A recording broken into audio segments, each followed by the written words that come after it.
Shannon, a.k.a. the hockey guy, a.k.a. the entertainment guy, thanks for joining me. By the way, I know you're a busy fellow, so I really do appreciate your time. No problem. Let's jump right into some amazing trajectories of this season. Austin Matthews on pace for maybe 70 goals. Nikita Kucherov and or Nathan MacKinnon maybe on pace for 140 points each. Has there been a most impressive individual performer of this season so far for you? See, I think MacKinnon, I can give the nod for the fact that he's had a point in every single home game. Oh. Kucherov, I think, might be the most consistent game in and game out for how dangerous he is throughout all three periods. Matthews is a pure sniper. The thing that people forget about Matthews, too, he's pretty good defensively. His defensive numbers are good, too. But I mean, like, if it's a Hart conversation, I think it's MacKinnon's. Well, I was kind of leading to that. But yeah, obviously, there's going to be a lot of hardware for those three individuals. And the paces they're on, I mean, it could literally get them to 70 goals for the first time in like 30 years. And the 140-point mark is very impressive. I know that the general managers' meetings just happened down in Florida, and they were talking about a couple different potential new rules or rule changes. If there is something new or modified coming to the NHL for next season, what do you think would be the best one? I know there's a lot of fans that don't like it, but the players sitting on the bench with their skates out, and that's the playing surface. So all the NHL's doing is clarifying the playing surface starts with the boards.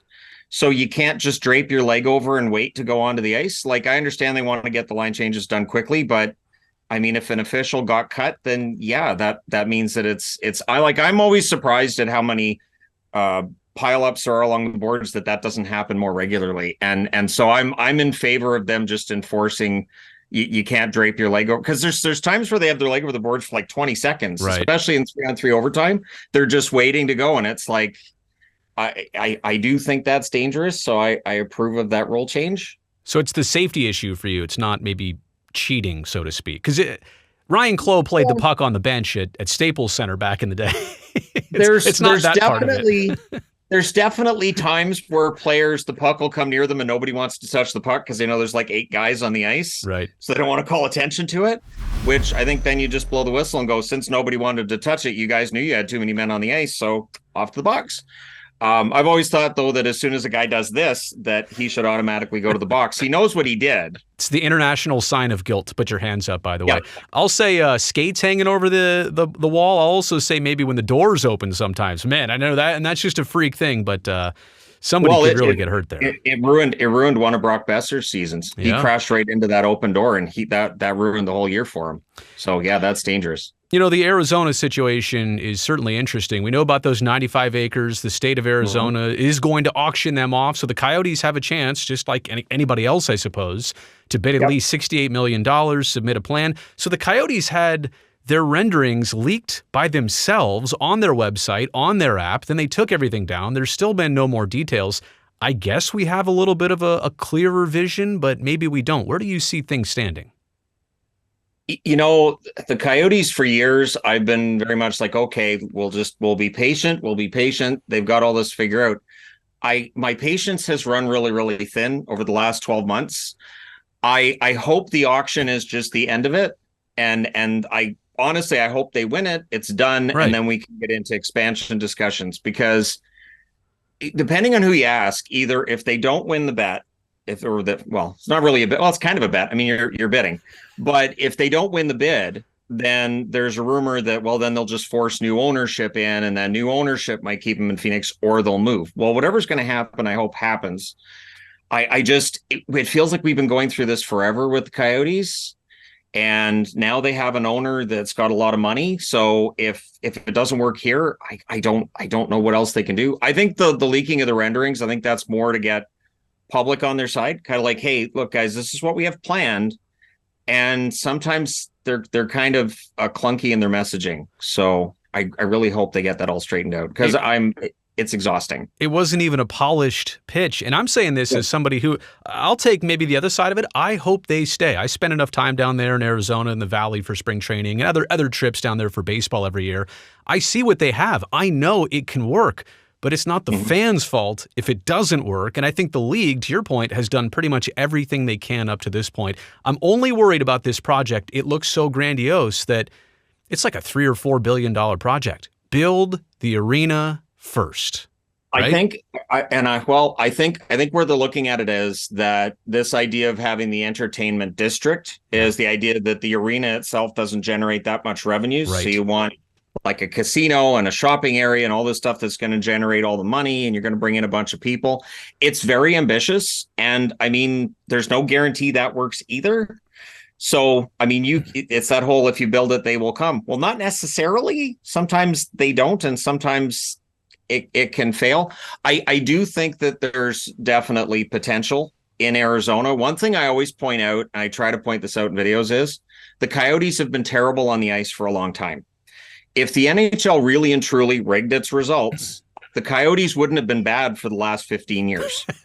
Like, there's no way. Especially when they owned them, right?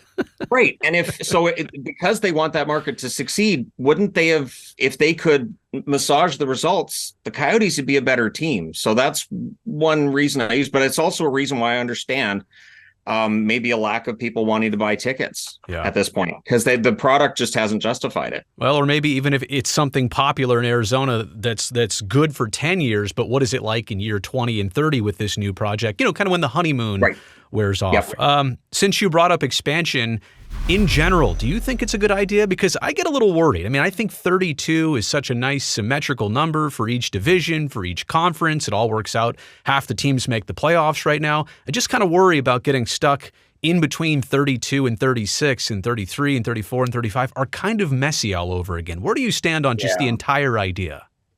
I would be perfectly fine with them staying at 32 teams, but I do think the NHL is going to expand. I think there's just too much money in it. So the last CBA, the owners fought to make sure that expansion money just stayed 100% owner related and it wasn't considered part of league revenues and the players didn't get a cut.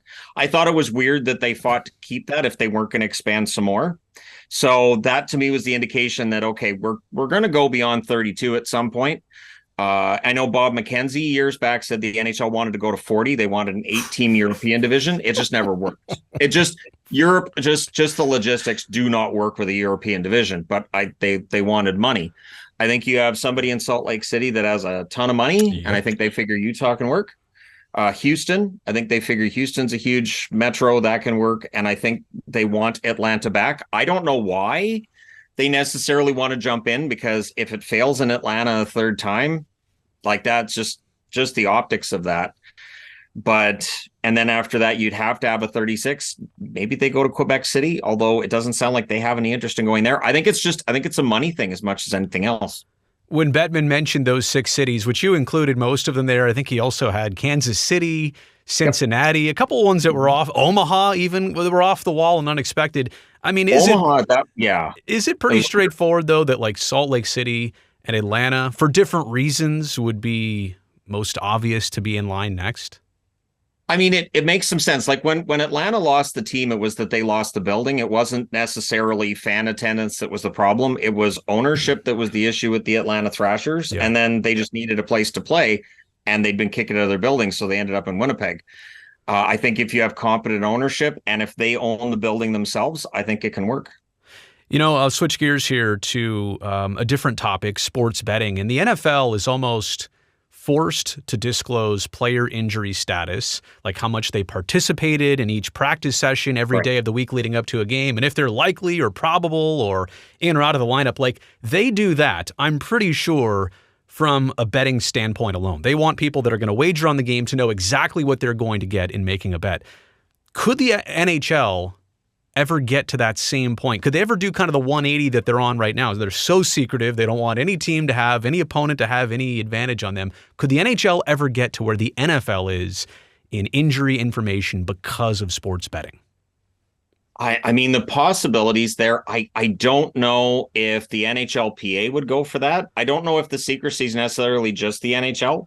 One thing that the secrecy, when it came in, I'm old enough to remember when it came in, and it was because you'd hear so-and-so's out for a month with a sore shoulder. So they'd come back and you'd see guys running them. and they'd be targeting that shoulder. So eventually GMs and owners are like, okay, we'll just stop giving that information. We don't want them to know exactly what they have to hit. I think that the advertisers would have to put that pressure on the National Hockey League, and I think then the NHL would have to circle back with the NHLPA. And I'm not sure what, I mean, you couldn't put in any kind of safeguards with that, obviously. It's going to depend on, again, money is going to decide whether or not expansion. So I think expansion is going to be a yes, because it could be billions of dollars for the league. Right.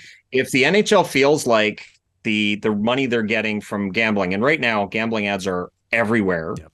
So obviously it's a lot of money. If they feel like that money might be getting pulled away, then we'll see that clarity. But I think they'd have to make that threat first. Do you even like that culture of secrecy, injury secrecy in the NHL? I mean, I understand why it exists, and I'm totally with you on that reasoning, but do you like that? I mean, I don't mind from a fan perspective. Like, for instance, Demko. Like, Demko should be back by the playoffs. It might be his knee. It might not be. We don't know. We think it's his knee. And saying, well, he should be back to get games before playoffs. It's really, really vague. So when you've got a team that's in a playoff hunt and, you know, you're trying to clinch top seat, it's kind of hard when you hear that, like, your franchise goalie, we're not going to tell you when he's coming back. So that's kind of tough, but I do understand it from their perspective as well. Speaking of injury stuff, the Golden Knights, they've been using that LTIR a lot, and they're getting criticized for it, but they're definitely not the only ones, to be entirely fair. You've done a great job documenting all of this on your channel, by the way, but how do you see them in particular, and Mark Stone in particular, based on who he is, what he means to the team, what his salary is, and, oh yeah, how he's just kind of always ready to go come round one, game one? See, to me, if I'm gonna pull shenanigans and use LTIR, I don't think Stone. To me, Stone, from what I've seen of him, even, you know, all the way back to him as a rookie in Ottawa, he doesn't seem like the kind of guy who's going to say, you know what, I'm going to take the next 2 months, I'm going to go fishing, put me on LTIR, let me know when the playoffs are getting started. I'll come skate for about a week and I'll be good to go. I can't see him doing that. Like, I just, that's part of the reason why I don't buy into it. I think that a lacerated spleen, which is what they've said it is, that seems really specific for it not to be the case. Right. We know his back has been a problem. Last year, clearly players felt that his back was an issue because he kept getting cross-checked in the lower back. And you could see the amount of pain he was in from guys targeting it all the time. So I understand the optics. The optics are bad, but there's no guarantee he comes back for game one. The crazy part of it is they're the number 2 wild card. Mantha hasn't been producing since he arrived there. Hannafin's been okay, but they still don't look very good. And now Aiden Hill's out again. Right. Hill wasn't looking good lately either. And so now their goaltending is Logan Thompson and Yuri Patera. For a team that's cheating, they've really weakened their roster. Right. And this is the thing. Like, to me, they're a weaker team right now than they would be if they had Stone in the lineup and Hill as their starter. So I mean, if they miss the playoffs, then everybody laughs and then they'll say, oh, they cheated and they still couldn't make it. So it's a great point. Yeah, I mean, they're not assured a spot in the postseason for sure. How about St. Louis looks good? Yeah. And how about this? I mean, I don't even know that most hockey fans were aware until recently that the salary cap doesn't exist in the postseason. Like, I've shared that with some people who I thought definitely would know that. They didn't even know that. It's kind of crazy that that's a thing, you know? It is. I mean, I understand it in that all the salaries are paid during the regular season, so they don't get a paycheck in the playoffs. So I get it.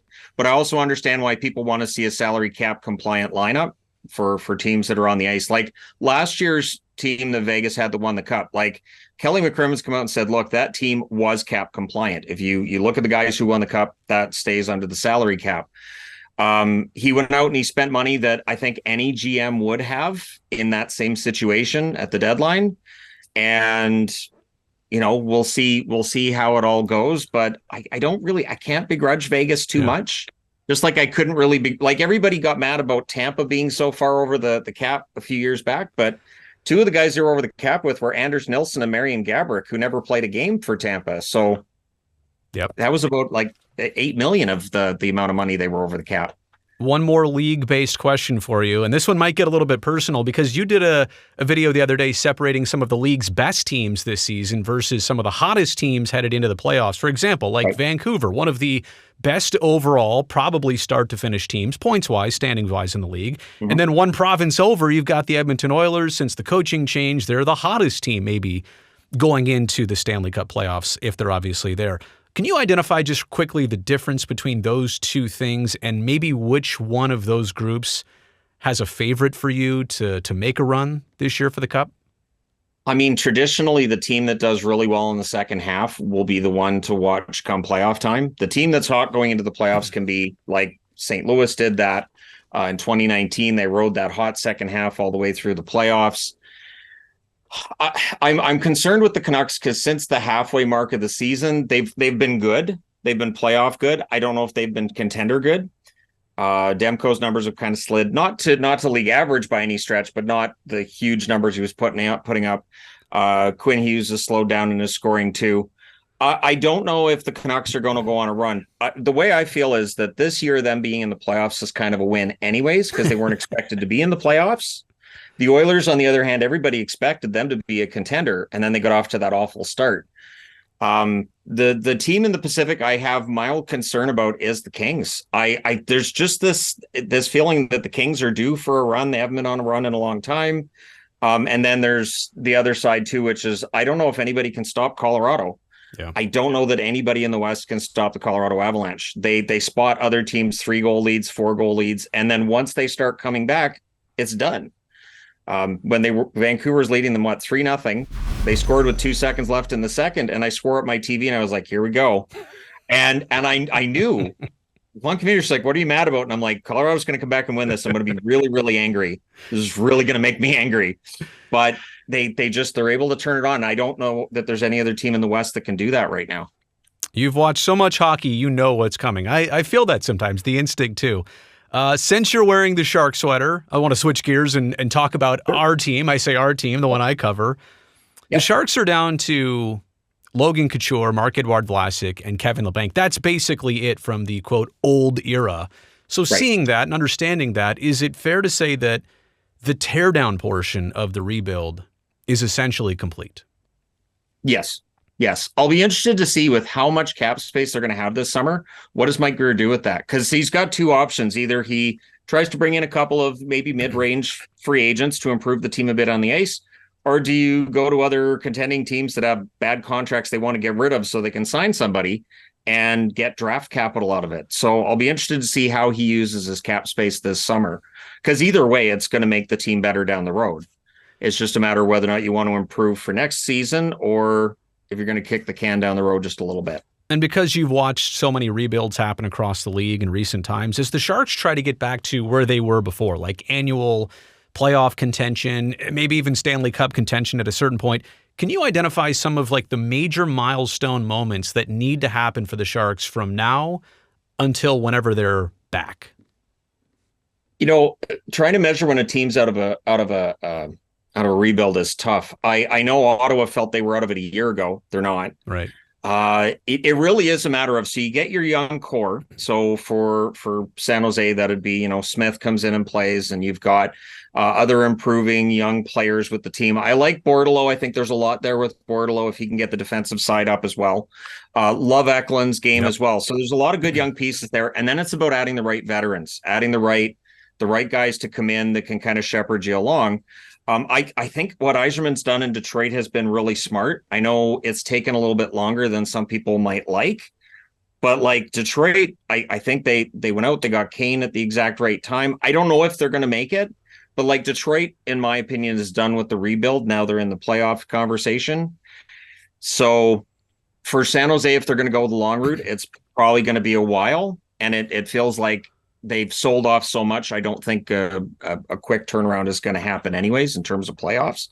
But I've been impressed. Like I was one of the few, I think I was one of maybe 3 people on planet Earth that saw the Hertl trade and went, that went all right for San Jose. Yeah. That went all right. That was my next question, because it was a shocker, right? And not in a sense that it was off or on the table, but the fact that it actually happened at the very last minute of the deadline. And we just thought Hertl was a complicated puzzle piece. Like he could fit well somewhere, but it was just a different piece, a difficult piece to fit somewhere else. And it was also sentimentally tough, right, for Sharks fans. Yes. But I agree with you. I think it actually, in about 3 years in reverse, is going to make a ton of sense because he's just not going to fit in this team optimally for the next couple of years. Well, and I was thinking back too, one of the reasons I want to give them the benefit of the doubt is because last year, Timo Meier gets dealt to New Jersey. Everybody's like, what is this return? This is awful. Yeah, no, it wasn't. He's been producing really well. I think they've done well with the assets that they got in that trade. I think that while Meier's picked it up lately with the Devils, that contract doesn't make any sense for San Jose. And the Hertl contract with them going forward, they create so much cap space with that trade. I don't like that they use the retention slot either. They don't have a retention slot left, but they don't really need one either because they're not trading another veteran on a big contract. So those retention slots shouldn't be a problem. But I think that with Hertl, when you look at his age, when you look at that contract, I don't think that contract was going to get easier to move as time went on, especially with him being injured at the deadline. So I think they did well with Vegas. Yeah, and you mentioned the Meier trade. That's really the only one to date that wasn't kind of a salary maneuver type move for Mike Grier, in a sense that the Timo Meier trade was the only one he's done so far where he actually got some toys to play with in return in the instant time. William Macklin and Fabian Zetterlund, you talked about them. They've shown a lot of growth this year, maybe among the most growth on San Jose's roster. You were kind of talking about this before. To keep that trend going, like, what do you need to surround players like that with on a roster next year? Is it an aging veteran who's got a little bit more to prove, or what's an optimal Sharks roster surrounding those guys look like next year? Well, I think when you're doing the build up, you start with figuring out, okay, we need to figure out who our goaltender is going to be through this. So whether it's going to be a young guy or whether it's going to be somebody to bring in or whoever, make sure that you've solidified that goaltending and then really work on the defensive side. Their defense this year hasn't quite been up to par. Right. You work on that over the offseason, really make it a team that's really hard to score against. And then, maybe add a third liner here and there. Obviously you're not going to get those prime, like Sam Reinhart's not going to sign with the Sharks kind of thing. Like, I'd be very surprised if that happened. That's what I was hoping you would say, but okay. I was hoping that he would sign. Yeah, sorry. They have the cap space. The one thing is Reinhart wouldn't have the line mates in San Jose that he's had in Florida. Right. So that contract probably doesn't age well right out of the gate because he wouldn't be able to score at that same rate. Like, Reinhart's scoring well. He's playing great hockey. I don't think he scores 50 again next year. It does feel like he's having a career year. So I can't really use Buffalo either. I want to use Buffalo, but they never get out of that bloody rebuild. They're never going to be any good. I always want to have faith in Buffalo, and they're just never any good. It's the same thing this year with New Jersey. Every time I'm like, okay, they're going to turn, and then they don't. Yeah. But it's the depth guys. So for San Jose, I would think adding depth guys, picking up, guys on $3-4 million a year contracts, not dissimilar to what Chicago did, bringing in Foligno, bringing in Perry in the offseason. Obviously, the Perry thing didn't work out that well, but that kind of thing where you're bringing in guys who can shepherd along the players. They understand what their role is, and I think San Jose would be smart to make those kinds of additions. But definitely make sure you get your goalie and you get your defense built up, and then you go from there. Shepherding is a great word. I'm going to use that term on television because that fits the situation perfectly. And by the way, I do think Mackenzie Blackwood is the goalie that they've kind of handpicked and selected for the near future for their team. And I like what he's done so far this year. It's difficult to judge David Quinn's work based on what he's been given, the roster that's been taken away from him, a captain who's been injured all of 5 or 6 games this year. Where do we start with kind of like where he stands or what he's been doing for this team? And I'm saying that in a sense of I hope they stick with him. I think he deserves that opportunity to keep going with this. I think so too. And I think because the expectations for the Sharks were low anyways, I don't think there's any reason to change the coaching staff necessarily. The only way that I think that a change would happen is if they weren't happy with the development of the young players. If they felt like our young players aren't, being used the way we want, but I haven't seen anything like that in the media. I haven't heard anything like that through any of the grumblings through anybody really. So I don't think there's any danger to David Quinn's job at this point. When the team starts expecting more, then there's going to be more expected of them. But yeah, I don't see any reason to make a change. Macklin Celebrini last week was nominated for the Hobey Baker, youngest player in college hockey to obviously be nominated for that. He's also the youngest player in college hockey this season. Did score a goal in that Hockey East Championship game. Obviously didn't get the 4 goals that Will Smith got, but that's a different story. Look, maybe it's the Sharks who get him. Maybe it's somebody else who picks him. And I think you and I talked back in December. We thought, he's probably going to be the number 1 pick. Now I think we're assuming he's the number 1 pick. But my question, he's number 1. My question now is, does he automatically play or not play in the NHL next season? And maybe is that based on who picks him? It may depend on who picks them, but there's been some recent instances where a player goes to the NHL right away and it doesn't necessarily work, like Slafkovsky in Montreal. I know Seattle's tried that with Wright. It's still kind of a mixed bag. It might be better for Celebrini, at least for that 1 year after the draft, to just play NCAA and get that 1 more year of development before signing an NHL contract. Every player's built differently. Like, one reason it's worked for Bedard is because he's built like a truck. Like, Bedard was physically ready. He was physically ready in junior. Like, it was insane. So when people were like, oh, he might end up like Lafreniere, I was like, no, he's way more NHL ready and a way higher skill level than Lafreniere. So even though Bedard's physically shorter than a lot of the guys, he's just so strong and he's so hard to move off the puck. So I mean, if Celebrini had that kind of upside, but I think it would probably be in his best interest to play another year in the NCAA. Yeah, and I think last year's draft was a little bit of an aberration in producing a couple NHL-ready players. I don't know that doesn't normally happen every year, so wouldn't be a surprise if he doesn't. Okay, last question here, and then this is based on the Sharks, but this could apply to any other team that's near the bottom of the league standings. Is it prudent for fans of any bad team to actually kind of down the stretch here sit and hope that they don't gain points, that they don't win games, that they do finish closer to last in the standings or last so that they can have a 25% chance? I think that's what it is in the lottery of picking first. Is it a good idea basically for any fan base to at least consider the notion of tanking feels good? It'd be hypocritical for me to say no. Last year when the Canucks fired Bruce Boudreau, and I was like, all right, there's no chance of playoffs. Don't worry about winning games. And then Tucker comes in, they won a bunch of games. And I was like, are you kidding me? Right.